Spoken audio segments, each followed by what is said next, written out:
Hello. I decided to create a review, if you will, of the New Jersey Driver's Manual. Okay. In no way am I an expert. In no way am I saying that I am certified by the state of New Jersey to do this. I just figured that maybe there might be some people out there that would like a refresher course, or maybe just go over some of the highlights of the New Jersey Driver's Manual. And I'm going to be reading this from the current Driver's Manual, okay? You can see it right here, okay? And you'll notice that I wrote a word on the manual, which I believe covers just about all of the rules and regulations, the central theme of the New Jersey Driver's Manual, and that is safety. The safe use and operation of a regular vehicle or any vehicle in the state of New Jersey, and that motorists should at all times drive safely. They should drive within the speed limit. They shouldn't be distracted. They shouldn't be on cell phones. They shouldn't be texting. They shouldn't be in conversations with others. They should just be doing the one thing that they're supposed to be doing when they're operating a vehicle, and that is driving, okay? Again, I don't mean to sound preachy. I'm not an expert. I'm someone that's been driving since his early 20s, and I am now 50 years old, I'm happy to say. So with that, let us begin with my review of the New Jersey Driver's Manual. I'm going to start with Chapter 3, Driver Responsibility, and I'll be creating other videos in regards to the topics. And so this is the first one. Let's see how it goes, okay? Thanks for watching. Okay, in Chapter 3, Driver Responsibility, it covers topics of buckling up, car seats, child passenger safety law, airbags, car condition, starting a parked car, steering, stopping distances, proper braking, driving signals, driving in reverse, turning and parking. All of these topics, regardless of what they are, okay, involves the operations of a vehicle safely, so as not to endanger yourself or your occupants of the vehicle, and people that are out on the road that are either driving with you or walking along the road as pedestrians. Okay, so here we go. Buckle up, New Jersey. New Jersey seatbelt law. Everyone should drive everyone is required to wear a seatbelt. Okay? If you're not, you're going to get a ticket. Okay?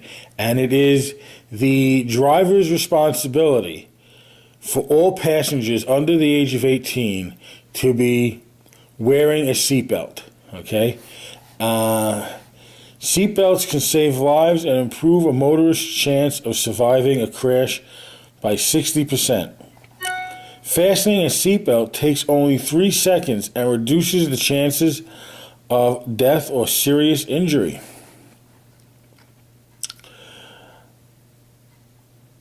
The driver of a passenger vehicle, including cars, vans, pickups, trucks, and utility vehicles, shall secure any passenger using a wheelchair in a properly adjusted and fastened wheelchair and occupant securement device. Tips for seatbelt use. Buckle up with both lap and shoulder belts on every trip. Wear the lap belt under the abdomen and low across the hips. The shoulder portion should come over the collarbone, away from the neck, and cross over the breastbone. The shoulder belt in most new vehicles can be adjusted on the side pillar to improve fit. Know how to adjust the seatbelts and how to release them if motorist passengers have to quickly get out of the vehicle. Buckle up if riding in the back seat. Use center seatbelts if those seats are used. Seatbelts help prevent riders from falling forward. Never put more than one person in one belt. Car seats. Traffic accidents are a leading killer of children. When riding in a vehicle, children should be held in place by a restraining system that meets all federal motor vehicle safety standards. A child restraint system built since January 1981 must be designed to pass tough safety tests. These tests carry a label that gives the date of the manufacture and reads, "This child's restraint system conforms to all applicable federal motor and vehicle safety standards." For more information, read the manual yourself. This includes also child passenger safety law. I need a drink, but I'm going to keep reading. Airbags are standard equipment in almost all new vehicles and are designed to supplement seatbelts in frontal crashes. Federal safety standards require that manufacturers equip all new vehicle, passenger, and light trucks with airbags by 1999. According to the National Highway Safety Traffic Administration, statistics show that between 1986 and 2000, front airbags saved the lives of nearly 5,303 front seat drivers. Airbags inflate at speeds of up to 200 miles per hour. To protect adults in front-end collision, an average-sized adult who is correctly belted is not likely to come in contact with the airbag until it is fully inflated. When airbags are combined with lap shoulder seatbelts, they have saved many adult lives and have prevented many injuries in motor vehicle crashes. However, airbags could seriously injure or kill children who are sitting in the front seat. For more information, read the manual.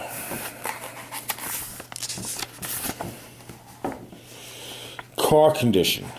It is the responsibility of all vehicle owners to ensure the proper working conditions of their vehicle. Always check your vehicle before driving and prevent problems with regular maintenance and care. Backup lights should be working. Brakes. Motorists should be able to brake smoothly and quickly if the vehicle pulls to one side when it stops, or a motorist feels a taut pedal or hears an unusual squeaking or grinding. The brakes must be checked. If brakes are hit hard, they should lock up. A motorist should be able to stop within 25 feet at 20 miles per hour. This can be tried in an empty parking lot. Chalk marks can be made on the surface to see if the vehicle can stop within that distance. Excuse me. In a wet or slippery condition, a motorist should still drive carefully. Always keep a safe distance of the vehicle in front and maintain a speed consistent with road conditions. Brake lights should be operational. Headlights should be operational and must be on whenever it is raining. Okay, and I personally always keep my headlights on, so I don't know.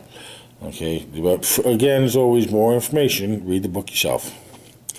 A horn should never be overused, and it is used to signal use the horn to signal when passing or when coming out of a blind alley or curve or driveway. Steering. Make sure your steering wheel works. Steering should respond to a motorist's turns without too much play in the steering wheel. Tail lights, tires, turn signals, windshields. These are all things that should be checked prior to driving.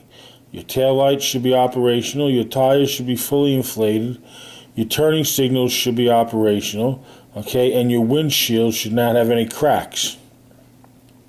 For more information, read the manual. Snow and ice. this is a new one. In the state of New Jersey, you have to remove all the snow and ice from your vehicle when it snows, when you are operating the vehicle, before you operate the vehicle. If you do not, you risk a fine and penalty. Okay. Here's an important picture that they have.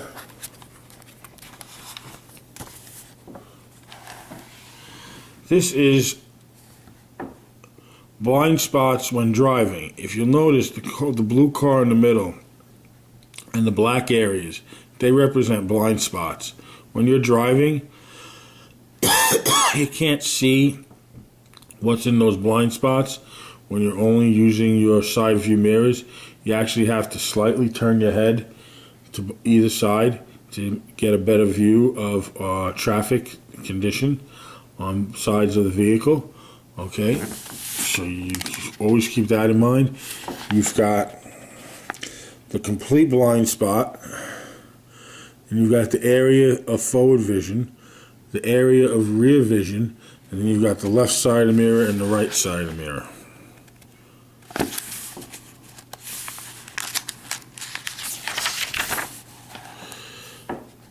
Steering. Always keep your hands at the 9 and the 3 position on the steering wheel, assuming the steering wheel is like a clock. Okay, this is how the New Jersey Driver's Manual requires you to keep your hands.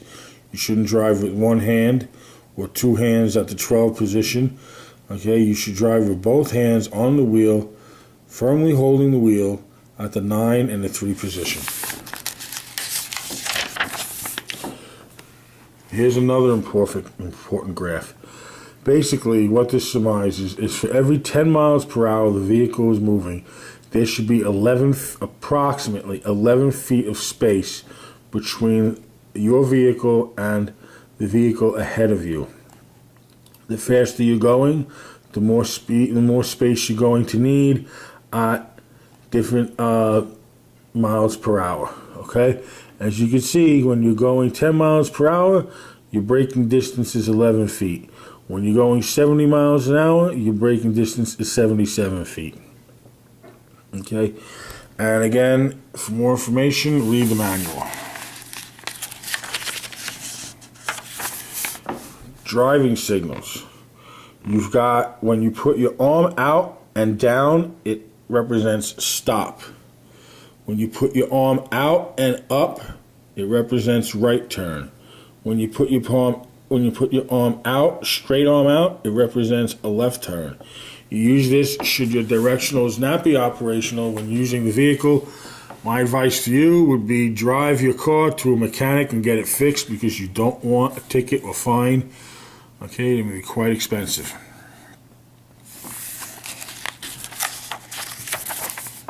The K-turn. The K-turn is the only real legal turn that you can make. A U-turn is usually an illegal turn, and there's always signs that you see around where you're not allowed to make U-turns, but you can make a K-turn. In a K-turn, you start off on the right side of the road, and then you make an L type of turn, and then you go back. You go backwards, and then you go forwards. So it's from the right to the left, back again towards the right, and you put the car in forward, and you go forward. So it really looks like a K, the letter K. Okay. Parking a car. Well, there's a lot there you could read, but mostly when parking a car, here's the most important thing. When parking a car, a vehicle facing downhill, the handbrake should be set and the vehicle wheel should be turned towards the curb. The vehicle should be in park or with a manual transmission in reverse. When parking a vehicle uphill, the handbrake should be set and the vehicle should be turned away from the curb. The vehicle should be in park or with a manual vehicle in low. And you've got angle parking and parallel parking, okay? For those, I recommend you read the book. So, and here is how you would, I don't know how you describe someone to park. You can't really describe it. You can, but that's something you have to really put into practice. Basically, in my years of driving, you should always operate the vehicle safely. You should not rely on your side view mirrors, but your side view, your rear view, and by turning your head backwards so you see what's behind you. Always be aware of what's behind you, whether it's a vehicle or it's a pedestrian or it's someone crossing the street. Okay? And that concludes that chapter. Okay? It's a lengthy chapter. There's a lot to it, but I think I covered some of it. And if there's more that interests you, by all means, read the manual yourself. Thank you, and goodbye.